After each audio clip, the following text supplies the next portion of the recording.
Bonsoir, merci de partager ce live qui est une méditation philosophique du jour en ce 28 avril 2025. Merci de partager le direct, nous allons bientôt commencer. Ce sera une méditation de haut niveau philosophique. N'hésitez pas à la partager, bien sûr.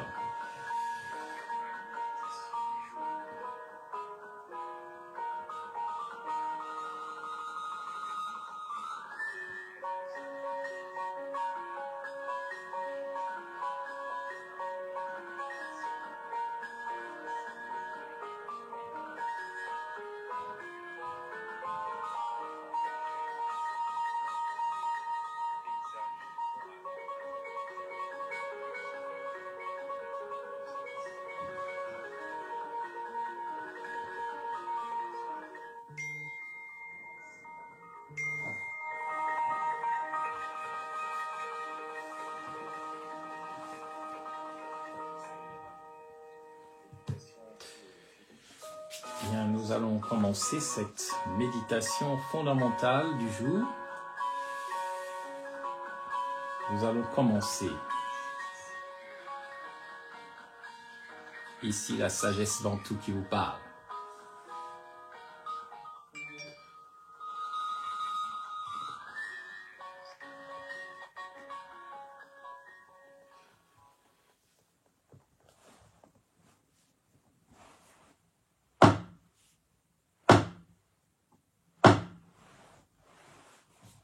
Nous sommes le 28 avril 2025, ici, Ben Moubamba.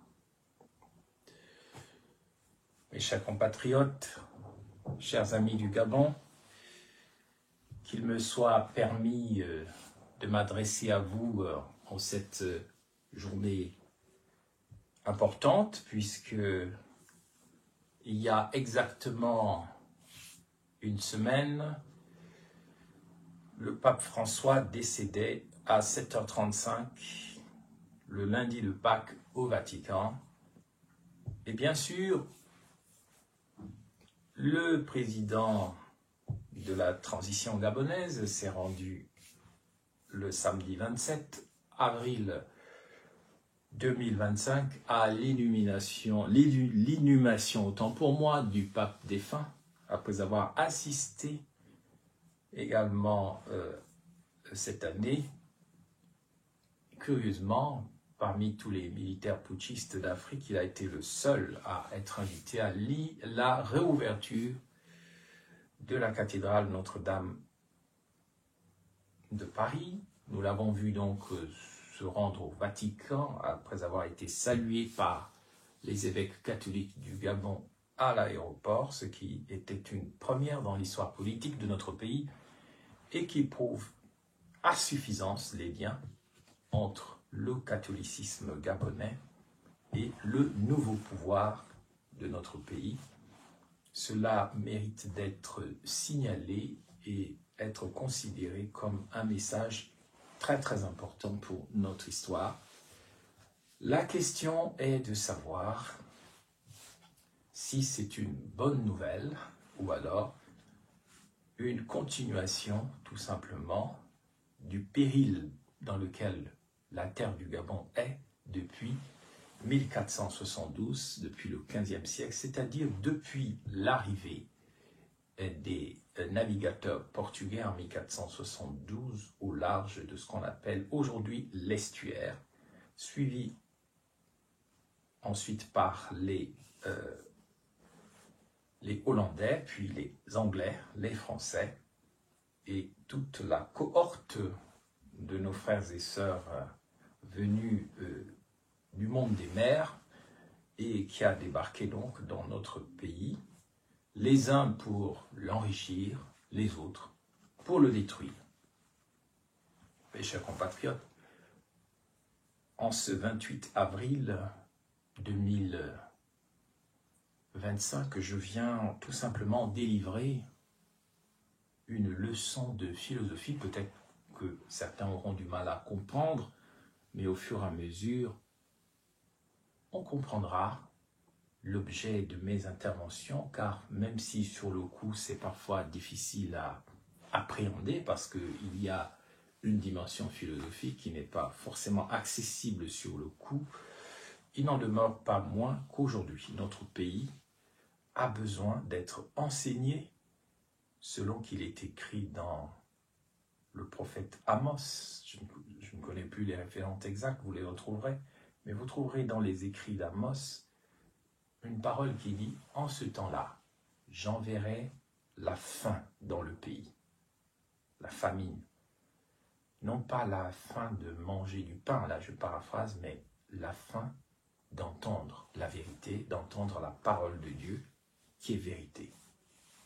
Ainsi donc, aujourd'hui, qu'il me soit permis de vous parler d'un certain nombre de choses qui sont très simples. Je vais vous parler en fait de la vision qui est la mienne depuis 30 ans, une vision philosophique basée sur un concept philosophique qu'on pourrait synthétiser à travers un concept.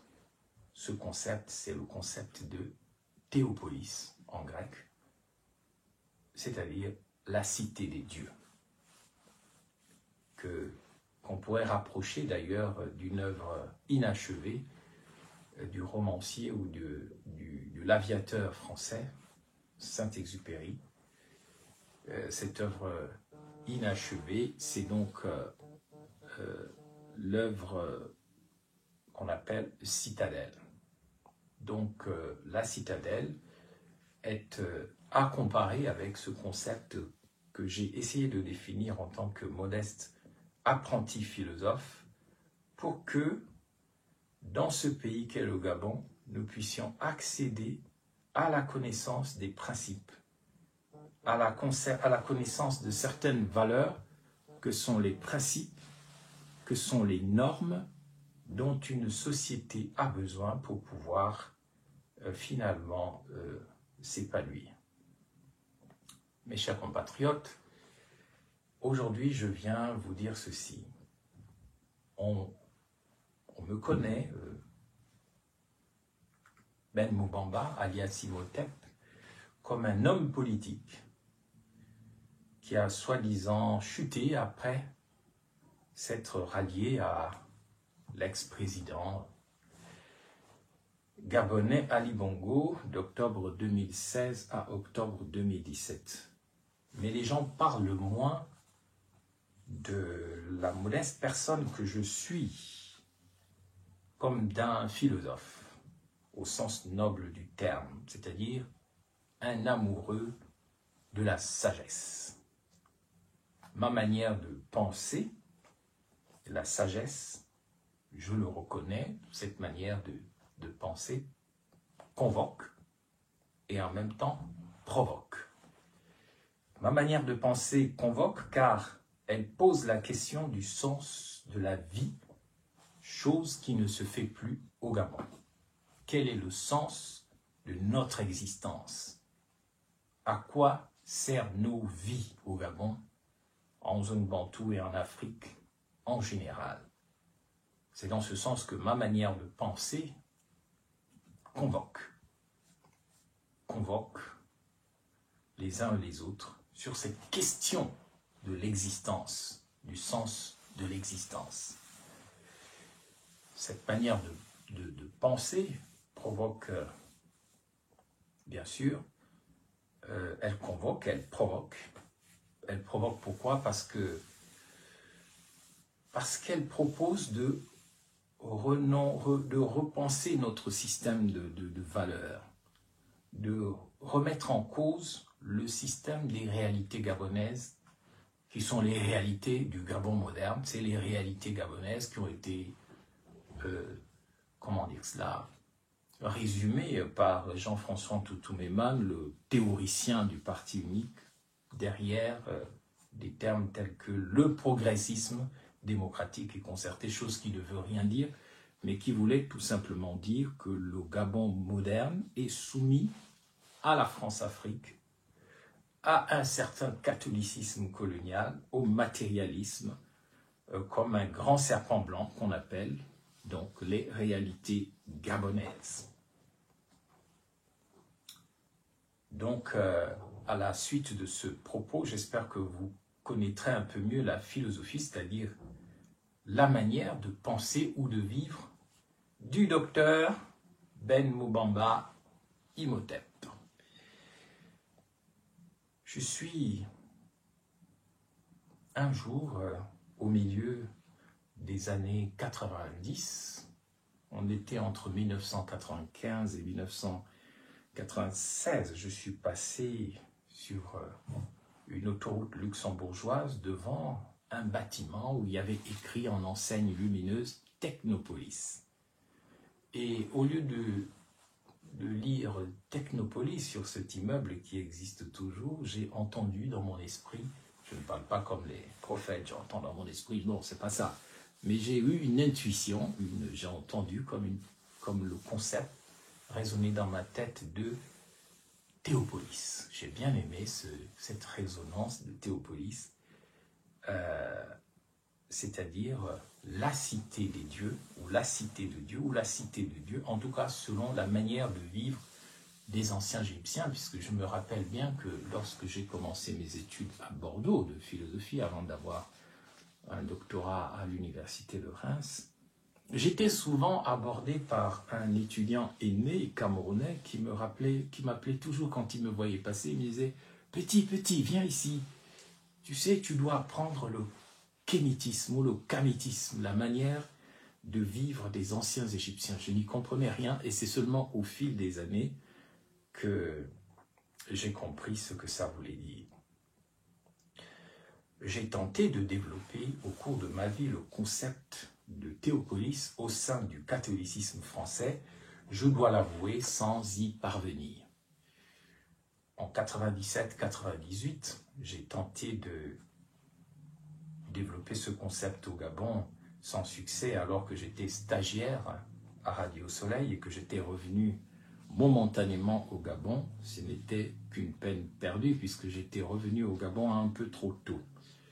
Je me souviens d'ailleurs d'avoir publié un livre épuisé maintenant aux éditions Sarment, aux éditions Fayard, on va dire, qui s'appelait 0 heure plus ou moins l'infini, une sorte de monologue, de discours à contre-temps, en hommage à tous les aventuriers de l'éternité. Ce livre n'a pas été un sacré best-seller, bien sûr, ce n'était pas le but, je dois l'avouer. De même, j'ai créé quelques œuvres musicales en France, dans le cadre du catholicisme, qui ont eu un certain succès, ça je dois l'avouer, qui ont eu un certain succès, mais dont les droits d'édition ont d'ailleurs été récupérés par ceux qui ont toujours profité d'un certain génie ou de certaines lumières des Noirs, sans que ces Noirs puissent s'en rendre compte. En tout cas, le concept de Théopolis est celui qui guide ma vision, c'est-à-dire une cité ou un village des dieux, pour permettre aux humains, qu'on appelle aussi les Bantous, d'accéder à une conscience éveillée vers des aspirations fondamentales, malgré l'activité des entités militarisées de la terreur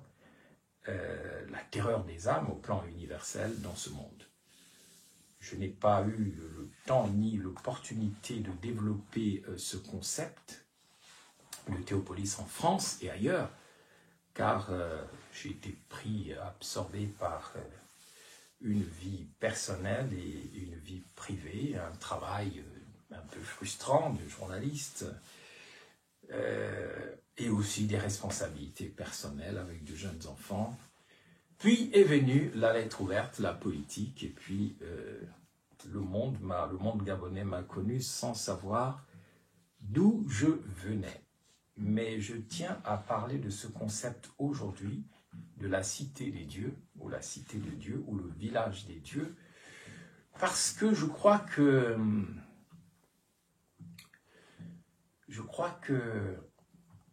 c'est important pour les Gabonaises et les Gabonais de comprendre que nous sommes appelés à redevenir des créateurs, des visionnaires. En Afrique, c'est notre vocation. Parce que si nous ne sommes pas des créateurs, nous devenons des gestionnaires de quelque chose dont nous ne nous sentons pas responsables et qui va petit à petit péricliter et que nous ne reverrons plus jamais. En ce qui me concerne, chacun de nous peut parler de soi-même, mais si je puis me permettre de le faire aujourd'hui, sur un plan intellectuel, c'est que le milieu des années 90, pendant qu'on était dans la démocrature, la fin du parti unique, et puis le retour des intellectuels gabonais au pays, pendant qu'on expérimentait ce monde qui est le multipartisme, moi je me trouvais encore en France et j'ai eu cette intuition dans l'esprit de voir le monde comme une théopolis, une cité des dieux, une cité de permanence, alors même qu'on était au plan mondial, c'était la fin de l'Union soviétique. Il y avait eu des événements à Tiananmen, il y avait eu la chute du mur de Berlin, la guerre nucléaire menacée à l'époque. On parlait de l'initiative de défense stratégique du président Reagan qui a participé à la faillite de l'Union soviétique. J'étais alors un jeune homme parcourant le monde dans un contexte difficile à comprendre pour un jeune qui est dans sa vingtaine. En tout cas, c'était ce qu'on appelait la fin de l'histoire. C'était ça les théories politiques à l'époque. Et l'une des théories politiques qui était très à la mode était donc la fin de l'histoire de Francis Fukuyama, qui pensait que le libéralisme a gagné, il n'y a plus rien à faire, on n'a qu'à devenir un monde américanisé, gouverné par le libéralisme, et puis la démocratie, c'est ça la vraie religion, et puis la démocratie libérale, on fait semblant de se battre, mais en fait on défend le même système qui est le système néolibéral, le système qui est en crise en ce moment. Après le système communiste, il ne restait plus que le système néolibéral capitalistique. Et c'est celui-ci qui est en crise en ce moment. Théopolis, la cité des dieux, ou le village de la permanence, c'est quelque part, j'espère que ça restera mon testament philosophique quand j'aurai l'occasion de l'expliciter, puisque j'ai été pris pendant très longtemps par des activités politiques qui ne m'ont pas enchanté tant que ça, mais que j'ai pris comme une mission à partager avec les miens, même si je n'avais pas été compris, mais je crois qu'à un moment, je serai compris, je serai compris. Je me rappelle que dans un livre que j'ai publié dans ma jeunesse, donc, qui s'appelait 0 heure plus ou moins infini, je crois que dans ce livre, il y avait un chapitre consacré aux deux larrons qui ont été crucifiés, l'un à droite et l'un à gauche de Jésus. Jésus donc était quelque part crucifié entre deux terroristes, deux guérilleros. L'un demandait le pardon de Dieu et l'autre ne voulait pas. Il voulait continuer sa guerre même sur la croix. Alors je crois que en organisant une sorte de dialogue, de discours dans ce livre, qui, je l'espère, même s'il n'a pas fait long feu, restera quand même un marqueur, je me souviens qu'au fond, je me posais la question dans ce chapitre de mon livre, pourquoi doit-on faire la guerre?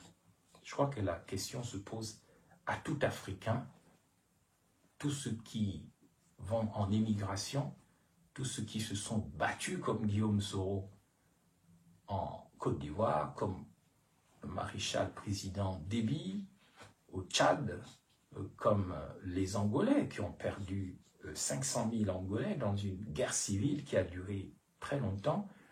Je me demandais si ceux qui choisissaient le chemin de la guerre et de la rébellion savaient ce qu'ils faisaient, est-ce que ça valait le coup? Alors je me posais la question, pourquoi doit-on se battre? qu'est-ce qui mérite notre sacrifice? Pourquoi doit-on se battre? Pourquoi doit-on faire la guerre? Et qu'est-ce qui mérite notre sacrifice? Car on le voit bien que l'Afrique a essayé la voie de la démocratie sans succès. L'Afrique a essayé la voie des coups d'État sans succès. L'Afrique a même essayé la voie de la guerre. Et la guerre est aux portes du Gabon. Quoi qu'on en dise, regardez à vol d'oiseau la RDC, la République démocratique du Congo et le Gabon, ce n'est pas loin. Il y a une bande qui nous sépare de ce théâtre de guerre, c'est le Congo-Brazzaville. Nous-mêmes, nous avons eu cette chance de ne pas être devenu un pays en guerre, de par le management du président de l'époque, à qui on peut reprocher beaucoup de choses, mais qui a réussi à faire du Gabon un territoire où la guerre n'a pas pu s'installer comme au Nigeria. Même si le Gabon a beaucoup de choses à se reprocher, hein, le Gabon n'a pas été irresponsable sous Omar Bongo de toutes les guerres qu'il y a eu, que ce soit au Congo-Brazzaville ou bien même au Nigeria, pour ne citer que ces pays, au Tchad, il y avait une doctrine officiellement de Omar Bongo qui se résumait en ces paroles. Ni ingérence, ni indifférence.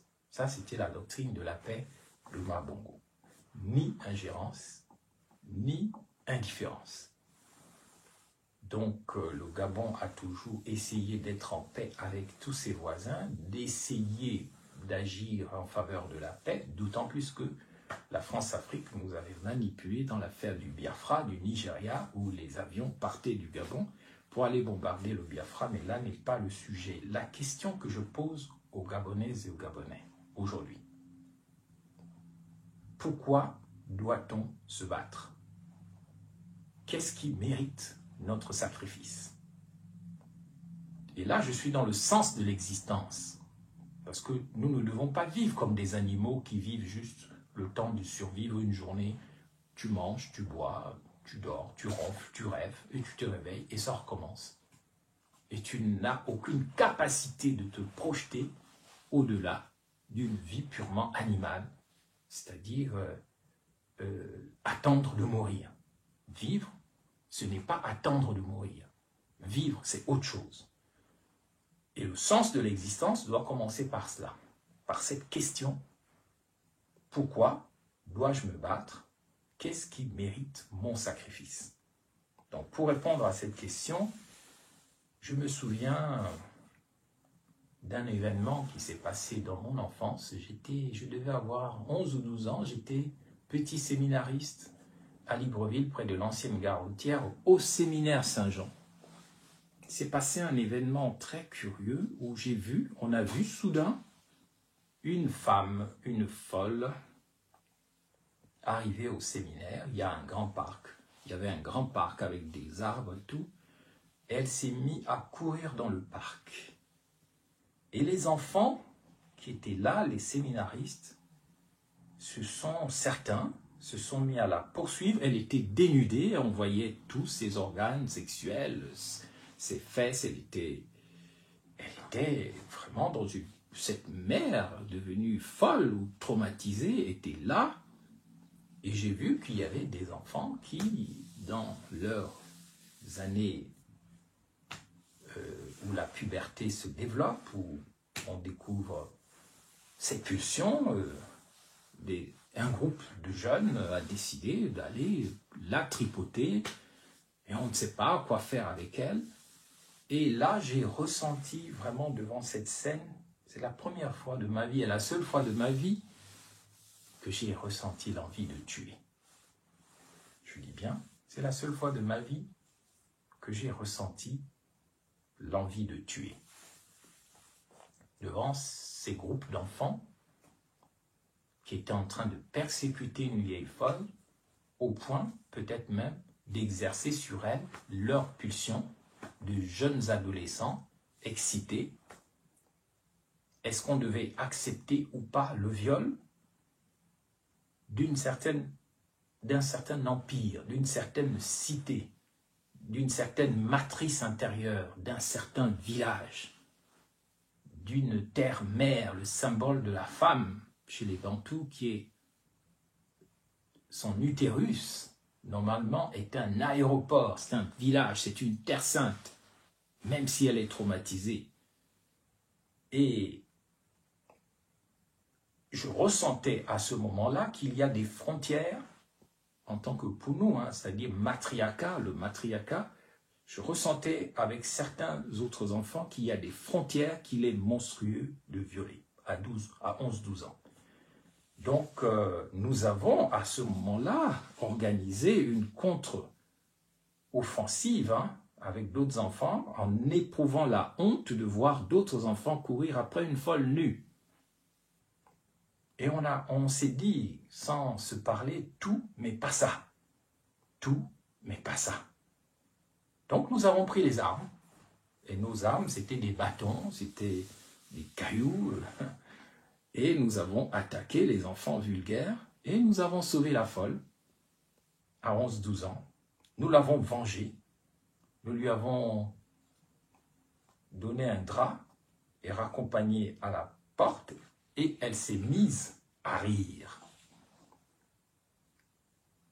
Elle s'est mise à rire. Qu'est-ce qui justifie donc le devoir de se battre, le devoir même de prendre les armes et de faire la guerre? Ce n'est pas la haine, l'envie de tuer quelqu'un ou de prendre sa place. Ce n'est pas le coup d'État, ce n'est pas la violence gratuite. C'est au fond cette volonté que chaque être humain a de rétablir la dignité. Pas parce qu'on a pitié, hein? Pas parce qu'on a pitié, mais parce qu'on doit défendre des principes, des valeurs et des normes. Et sans ces principes et sans ces normes, la vie ne vaut pas la peine d'être vécue. Plus que la femme folle du séminaire Saint-Jean, c'était l'humanité que nous devions défendre, c'était la terre-mère que nous avons intuitivement respectée. Je pense que c'est exactement à la dignité, au secret de notre terre-mère, c'est exactement au sexe, à la terre sainte de notre pays que s'attaque la France-Afrique, les réalités gabonaises d'Oligui et compagnie, le système mondial, et dans une certaine mesure, le serpent blanc, que j'appelle parfois le Vatican, parce que il est hors de question de laisser des agresseurs violer la frontière de notre système intérieur en tant qu'être humain noir. On ne peut pas, pardonnez-moi la grossièreté, mais c'est le seul mot qui me vient à l'esprit, on ne peut pas laisser les gens baiser la mère patrie, violer la terre-mère, détruire la matrice d'une nation, martyrisée par des enfants soldats, des enfants soldats du Vatican, de la France-Afrique, du système mondial, des envahisseurs,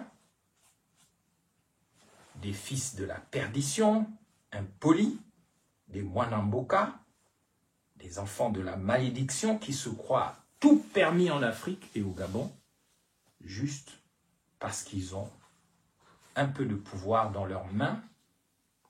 Donc, oui, cela justifie la guerre, cela justifie la lutte.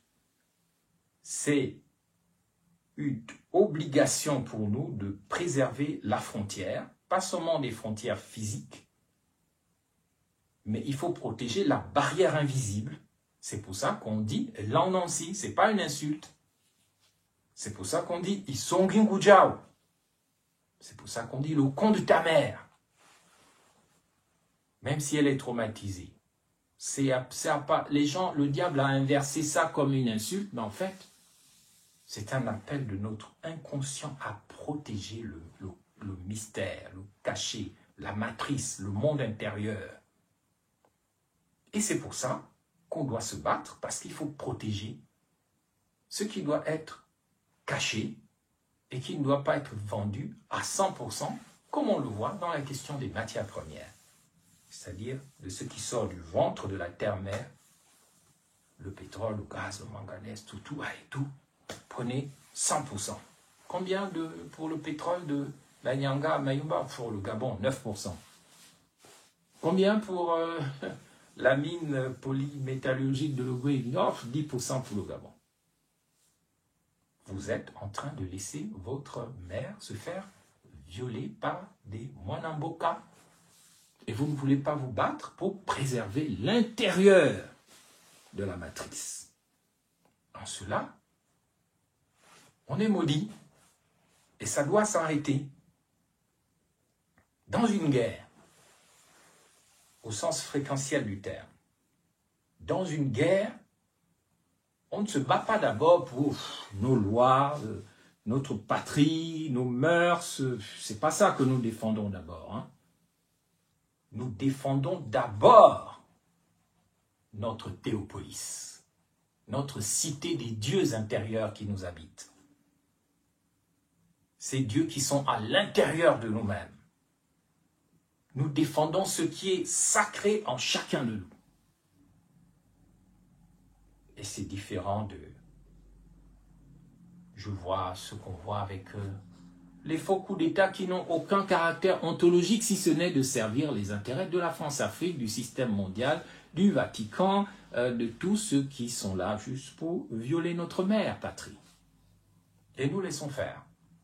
Comme nous, on aurait pu laisser faire le viol de la folle du séminaire Saint-Jean quand j'étais enfant, un épisode qui m'a vraiment traumatisé. Mes chers compatriotes, chacun de nous est un mystère. Et c'est pour cela que nous ne pouvons pas être soumis à la masse. Nous ne pouvons pas être achetés. Nous ne pouvons pas vendre nos votes.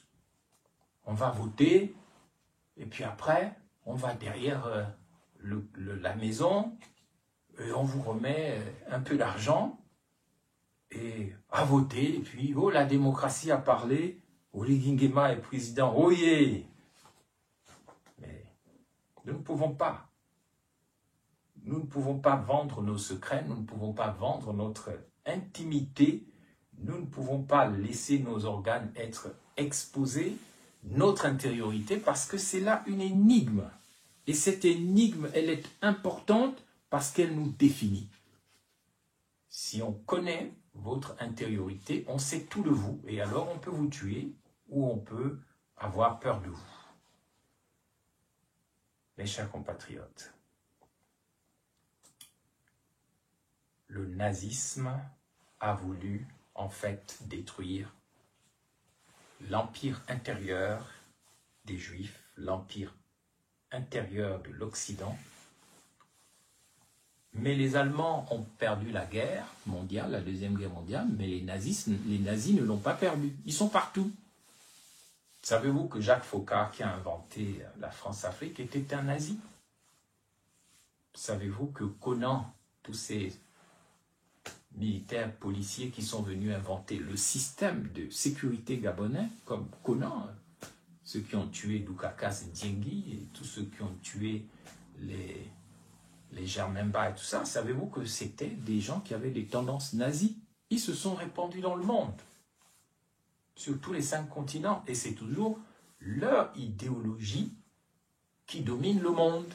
On appelle ça l'idéologie du Talmud, l'idéologie du bouc émissaire. Comme on ne peut pas assumer sa responsabilité, on met tout sur un bouc émissaire. En général, c'est un bouc ou un mouton ou quelque chose qu'il faut sacrifier. La stratégie du bouc émissaire, c'est ça. La stratégie du nazi, quand on gaze les gens dans les camps de concentration, ce sont des boucs émissaires. Quand on prend les Noirs et qu'on les réduit en esclavage pendant des siècles, c'est des boucs émissaires. On n'assume pas sa responsabilité devant l'histoire ou ses péchés, on remet tout sur le dos d'un bouc émissaire. Au lieu de dire, comme le fils prodigue dans l'évangile. Quand il quitte la maison de son père, il se retrouve dans une vie de démocrature, de démocratie des ordures, avec les cochons, avec les porcs. Donc, avec les porcs, quand on se retrouve avec ce genre de vie, le fils prodigue, il ne cherche pas un porc émissaire ou un cochon émissaire. Il dit, j'ai péché contre le ciel et contre mon père. Je vais retourner vers mon père et je lui dirai, Père, pardonne-moi. Et il s'est relevé, il est retourné vers son père. Mais ici, on veut nous enfermer, nous les Gabonais, nous les Bantous, nous les Africains, dans le bouc émissaire. On veut nous forcer à révéler notre secret, à ouvrir nos jambes, à ouvrir nos fesses. Je ne veux pas le grossir en disant ça, mais quelque part, à nous faire des choses impolies. Parce que quand vous vous appelez Oligingema ou je ne sais quel chef d'État africain, que vous avez des richesses à l'intérieur du ventre de votre mère, donc à l'intérieur de vous-même, et que vous dites, allez, 100% c'est pour vous les violeurs. Venez payer, venez prendre, venez prendre. 100 francs, c'est cadeau, 100%. Et c'est quasiment le score de Ligingema à sa fausse présidentielle, 100%. Donc 9% du pétrole de la Nyanga, Mayumba, l'actuel pétrole, pour le Gabon. Allez, prenez, c'est pas grave. 10%, machin, et aucun développement. Et puis les gens chantent, c'est enfin notre trésor vers la félicité. Oui, c'est ça. Quand comprendrons-nous que le secret de chacun, le mystère de chacun dans ce pays qu'on appelle le Gabon, ou le mystère de la civilisation bantoue et des Noirs, sans réduire les gens à leur couleur et les essentialiser, l'énigme de chacun de nous, c'est pas ce que tu as dans les mains. Arrêtons avec le matérialisme, sinon nous allons jusqu'à vendre nos votes pour 5 000 francs, 15 000 francs, 10 €. Nous vendons nos votes et nous justifions devant la France-Afrique qu'on a eu un vote tellement formidable, c'est génial, c'est un exemple pour le monde. Et puis on va faire beaucoup de bruit lors des prestations de serment qui ne servent à rien. Et c'est ce que l'avenir montrera. Mais parce que on n'a pas protéger notre intériorité. Ce n'est pas du tout ce qu'on a dans les mains qui fait notre énigme, qui fait notre mystère, qui fait notre intériorité. Ce qui fait notre intériorité, notre mystère, notre valeur, nos principes, nos valeurs, nos normes, c'est le lien invisible qui relie notre monde intérieur, notre théopolis, notre village intérieur, notre cité de permanence. C'est ça notre secret, et c'est notre âme qui relie tout ça. On a conscience d'avoir une âme, et cette âme, on veut la respecter. On ne veut pas vendre notre âme au diable. On ne veut pas vendre notre âme au diable, parce que si on a vendu notre âme au diable, on n'a plus d'intériorité, on est possédé. On est possédé, on n'a plus de cité des dieux à l'intérieur de nous, on n'a plus de théopolis. Si tu ne protèges pas ta théopolis, chère Gabonaise, cher Gabonais, ta cité, ton village intérieur, comment peux-tu protéger ton pays? Je pose la question, comment peux-tu protéger ton pays? Réponds, répondez, mais répondez. Si tu ne protèges pas ton intériorité ou l'intériorité des autres, comment peux-tu protéger ton pays? La question mérite d'être posée. Si nous perdons la guerre contre les entités militarisées de la terreur universelle, la terreur de nos âmes, ces entités qui veulent nous posséder, qui veulent nous contrôler comme des robots, alors nous avons perdu la capacité de devenir nous-mêmes des dieux. Je répète, si nous ne protégeons pas notre mystère, notre secret, notre intériorité, nous perdons la capacité de devenir nous-mêmes, au Gabon, de devenir nous-mêmes des dieux. C'est-à-dire des créateurs. Quand je dis Dieu avec un petit d, je veux dire des créateurs, parce que nous sommes, en tant qu'êtres humains, normalement des créateurs associés à Dieu. Les vrais associés, ce n'est pas Jean-Boniface Assélé. Les vrais associés, ce sont les créateurs qui sont associés à Dieu. Donc, devenir des créateurs, c'est-à-dire fabriquer des génies créateurs, c'est ça le vrai sens de la civilisation gabonaise qu'il faut réinventer, et même de la civilisation bantoue, si ce n'est de la civilisation africaine. Sinon, nous ne sommes rien, nous ne servons que de robots. Hein. Toutes les civilisations naissent comme ça, à partir d'une cité intérieure, d'un temple. Alors, oui, on dit, les Russes, c'est une civilisation qui est organisée autour d'un temple, qu'on appelle le temple orthodoxe. Les autres, les Japonais, le temple shintoïste, les Chinois, le temple Confucius, les musulmans, la mosquée, les juifs, la synagogue, les chrétiens occidentaux, bon, l'église, et pourquoi pas, ça ressemble au temple de Jupiter, tout ça est très lié. Il n'y a que l'Afrique qui ne connaisse pas sa cité des dieux, son temple intérieur, parce que nous avons oublié. Et connaître, c'est se ressouvenir de ce que nous savions déjà. C'est ça la vraie éducation. Ce n'est pas de considérer les enfants comme des idiots qu'il faut talocher pour leur apprendre des choses.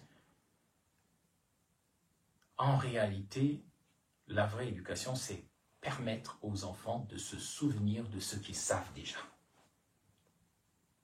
Parce qu'ils savent déjà. Il faut des matrices intérieures assez solides pour produire des étoiles créatrices, des étoiles dans nos pays, pour produire, pour inventer la lumière de la civilisation. La civilisation gabonaise, la civilisation bantoue, elle doit être réinventée à partir de quoi? Mais à partir de créateurs.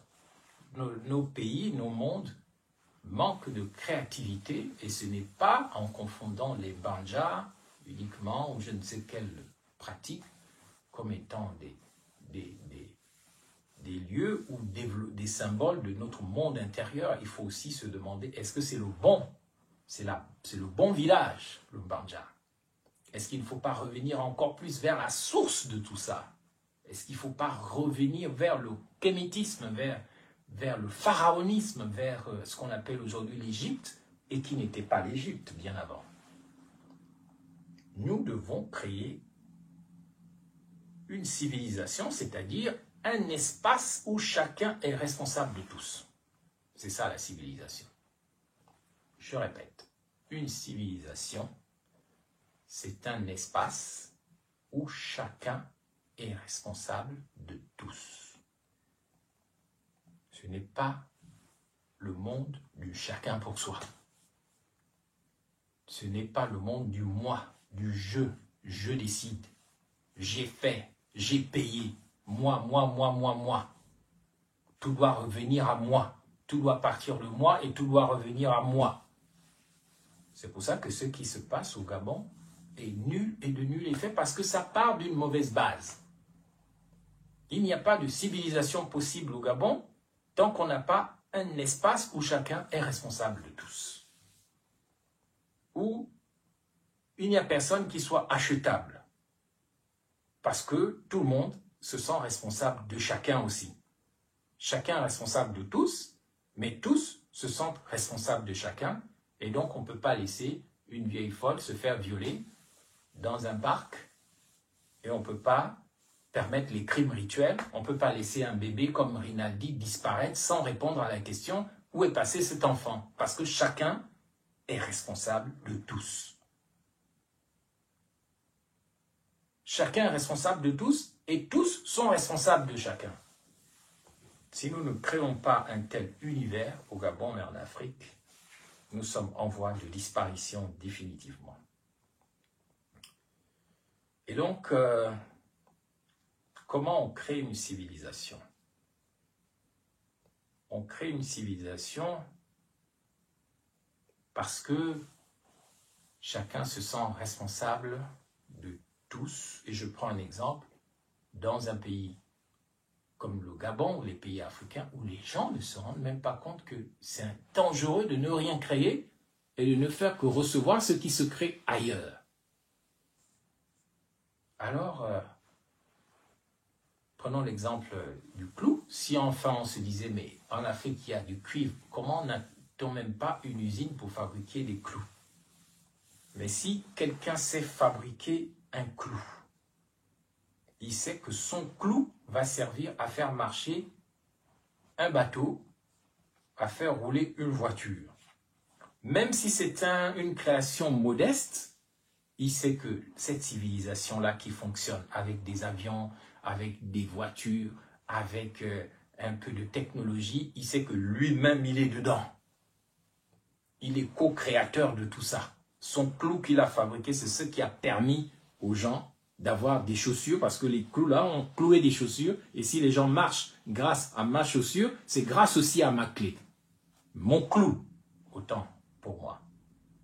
Si je fabrique quelque chose, si je fabrique n'importe quoi, je vais servir à la cité, et je vais servir à la communauté, et ainsi, je suis fier de moi parce que je fais partie d'une civilisation qui est dynamique. Je participe à faire de grandes choses, même si ce que je fais est petit, même si ce que je fais est modeste. Donc, je participe au lien, à un lien qui est essentiel. Si vous connaissez le Petit Prince de Saint-Exupéry, il a une phrase où il dit « L'essentiel est invisible aux yeux, on ne voit bien qu'avec le cœur ». Donc, si je suis un créateur dans un espace, une communauté, une théopolis qui est habitée par des dieux, je me comporte comme un dieu. Même la petite chose que je crée, elle participe à faire de ma communauté une grande communauté.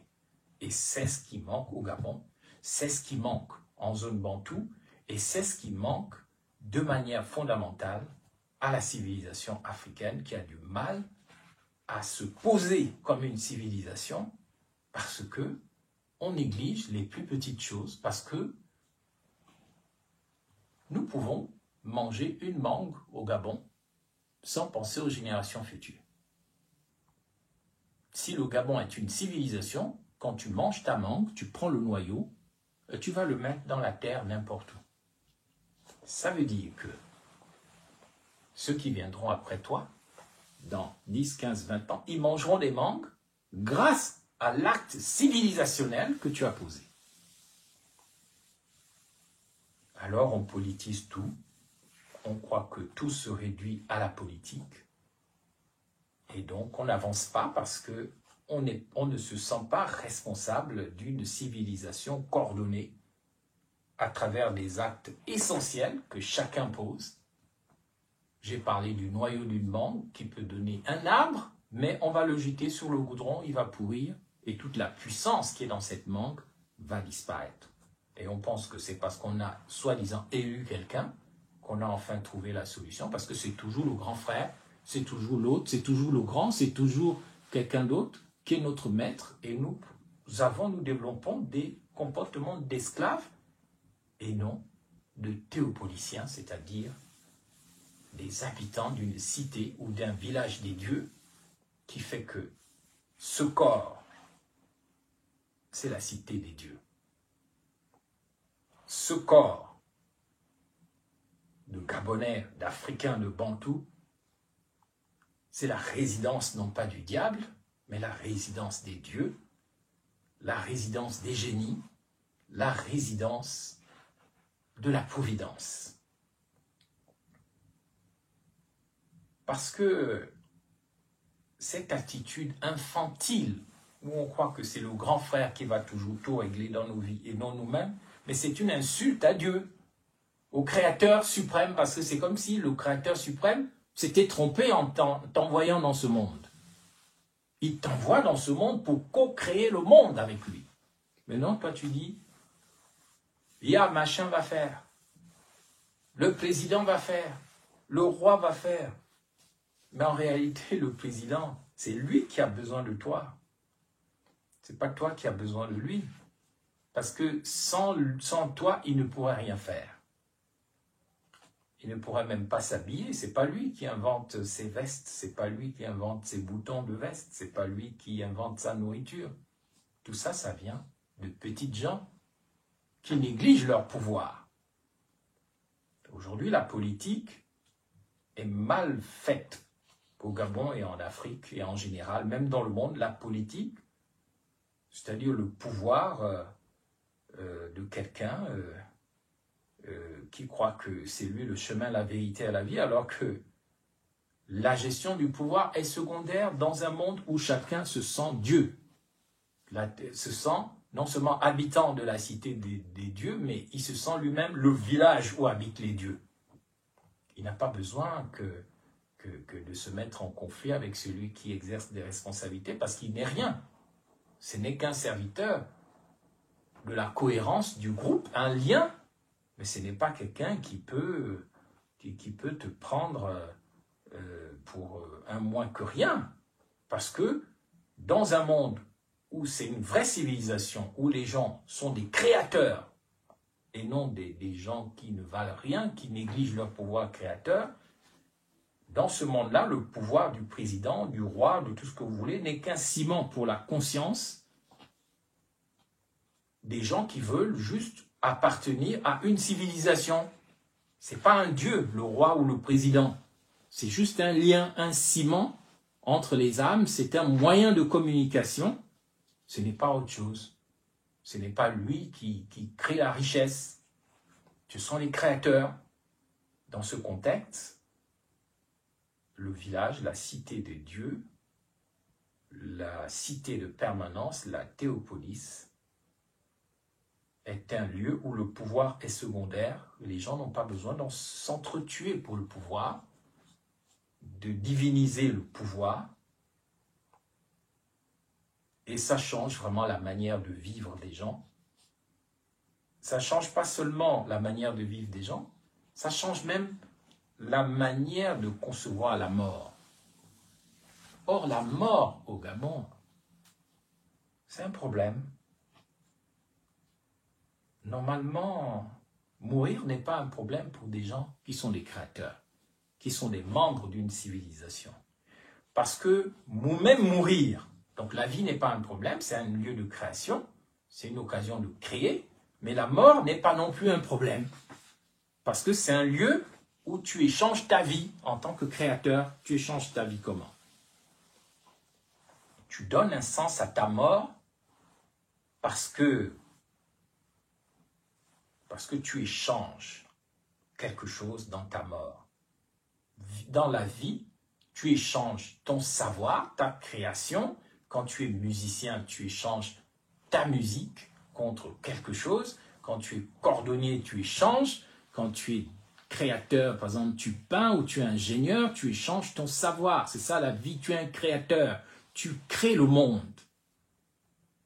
Et pareil, même ta mort, tu l'échanges contre une forme d'éternité. Et cette éternité, elle est manifeste parce que non seulement tu as des enfants qui font que tu es quand même éternel parce que ton sang continue, mais en plus, en tant que créateur, tu crées des choses qui ne vont jamais passer malgré ta mort. Quand tu es créateur associé à Dieu, non seulement tout au long de ta vie, tu échanges ton savoir et tes connaissances contre autre chose pour toi en tant que créateur, mais dans ta mort, tu crées de l'éternité à travers les enfants que tu laisses derrière toi, même si au bout de 3 ou 4 générations, tu as oublié, mais c'est pas grave, la fréquence continue. Mais de plus, dans la création des choses que tu fais dans ce monde, tu marques la civilisation de ton empreinte et tu n'as pas besoin d'être célèbre pour ça. Fais bien les choses qui sont capitales, même si les gens ne sont pas au courant, eh bien tu deviens membre d'une cité des dieux et tu te définis toi-même comme un dieu. Parce que qu'est-ce qu'un dieu? Un dieu, c'est une intelligence. C'est un intellect. Nous sommes des dieux dans le sens, des petits dieux, dans le sens où nous sommes des intellects. Mais attention, quand nous disons que nous sommes des intellects, ça ne veut pas dire que nous disons que nous sommes des intelligents. Parce que ce qui tue le Gabon, ce qui tue les Africains aujourd'hui, c'est aussi le fait qu'ils soient enfermés derrière la logique occidentale, l'intelligence, le discours sur la méthode. On est toujours en train de comparer le passé à l'avenir. On croit que si on retourne tout le temps vers les choses du passé, dans ce sens-là, bon, voilà, on peut pouvoir inventer l'amour, on peut pouvoir inventer l'avenir. Un des pièges dans lesquels on nous enferme, et ça c'est valable au Gabon, les Gabonais sont les spécialistes, comme les éléphants, ils ont une trop grande mémoire. Trop grande mémoire. Ils vivent trop dans le passé. Le Gabonais peut se rappeler, comme des femmes, dans les couples, ainsi de suite, une femme est capable de se rappeler ce que tu lui as fait il y a 10 ans, l'heure exacte, comment vous étiez habillés, quand ça ne va plus, elle va te sortir exactement les choses. Elle n'oublie pas. L'avenir est influencé par le passé. Et être enfermé dans le passé, c'est être enfermé dans un cube magique. On ne peut pas inventer l'avenir en restant dans les analyses. Je vois qu'il y en a qui s'appellent les analystes. Or, dans le mot analyste, il y a le mot anal. On reste toujours derrière, jamais devant, on est enfermé dans le passé, alors que ce qu'on nous demande, c'est d'être dans le présent, dans le ici et maintenant. C'est-à-dire que il faut développer beaucoup l'intuition. Il faut développer l'instinct. Il ne faut pas rester dans les choses du passé. Ça ne veut pas dire qu'il faut négliger le passé, mais ce n'est pas à partir du passé qu'il faut définir l'avenir. Pourquoi? Parce que dans ce cas-là, on est enfermé dans les discours de la méthode, Descartes, des écoles occidentales, qui sont bien, mais qui ne se suffisent pas à elles-mêmes, surtout qu'aujourd'hui, nous sommes en train de changer le monde. Il faut éviter cette culture-là où on passe son temps à remuer comme des asticots qui dansent dans le cadavre d'un corps en putréfaction, et que chez les Pounous, on appelle les baïnis, les asticots. Et les baïnis et les danseurs, c'est pareil, parce que les baïnis donnent les baïnitis, c'est-à-dire ce sont des asticots qui dansent dans la fosse septique, qui dansent dans un corps en putréfaction, et vous êtes envoûtés par ça. C'est pour ça que c'est bizarre, vous votez pour les gens parce qu'ils dansent. Vous aimez les gens parce qu'ils dansent. Pendant que la Chine crée, nous, en Afrique, on danse. Ça n'a rien de mal, la danse. Mais une fois que tu as fini de danser, ça t'apporte quoi? Bon, c'est délicieux, c'est agréable pour les yeux, c'est intéressant à voir, mais ça t'apporte quoi? Il faut être un créateur et non un agitateur du corps, parce que ce corps est sacré, il est la demeure des dieux, la cité de Dieu, le village des dieux.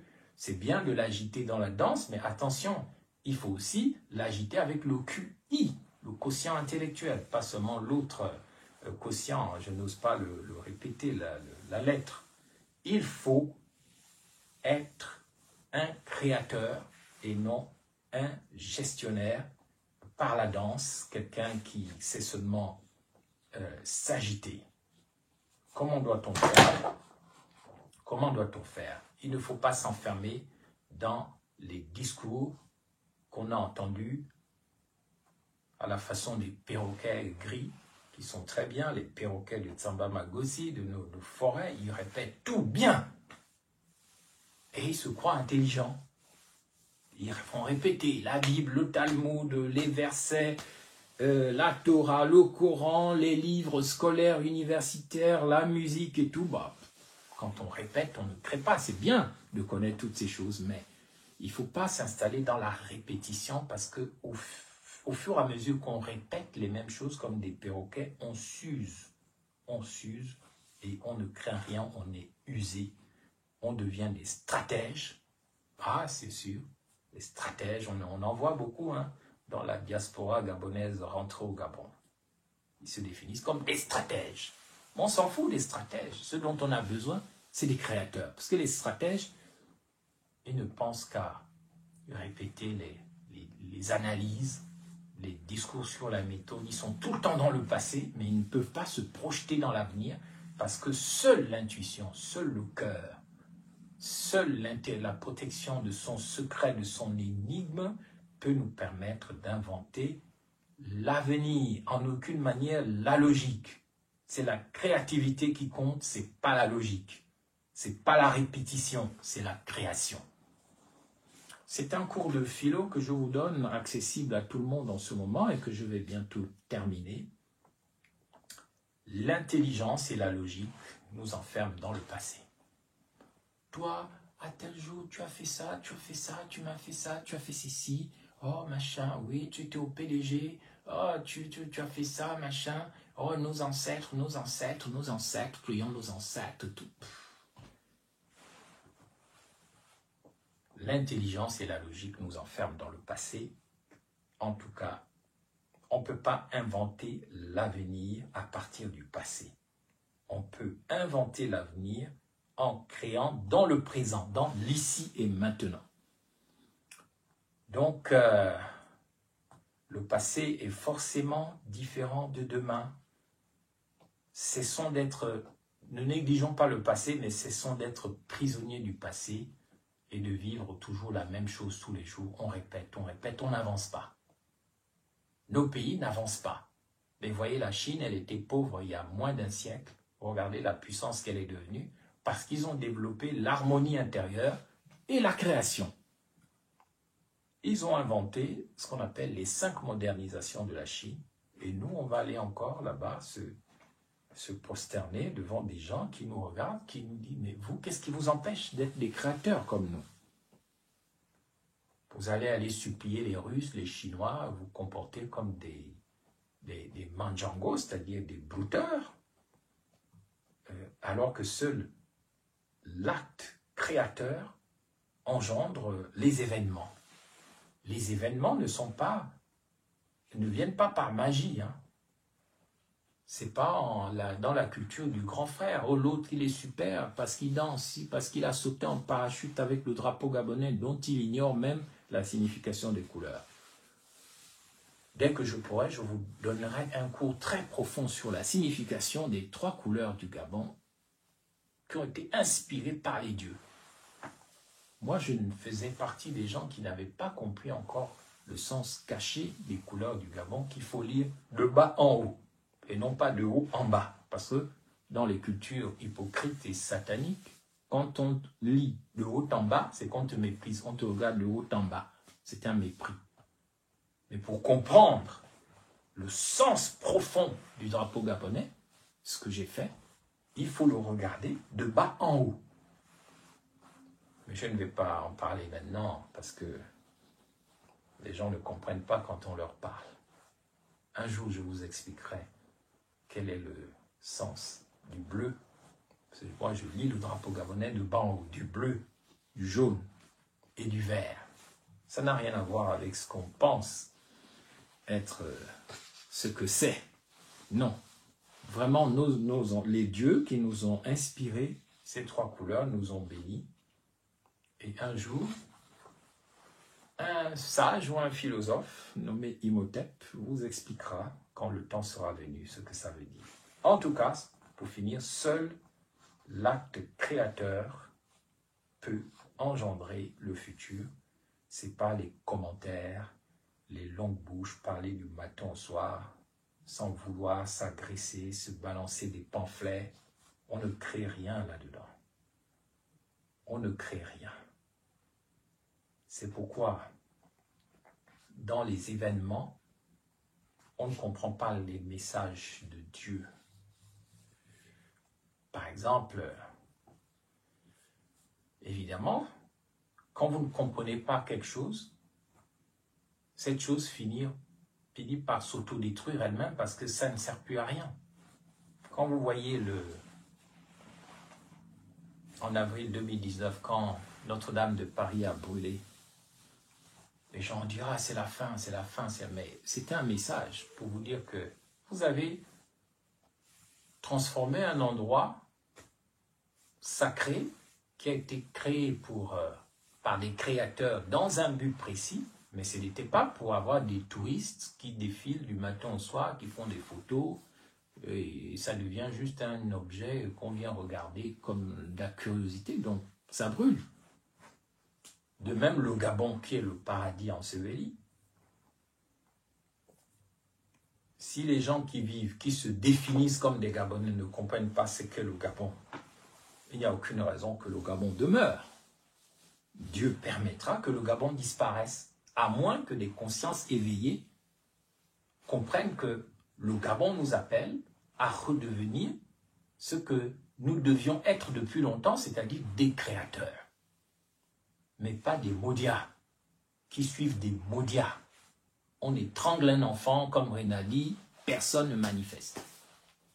Pas de création.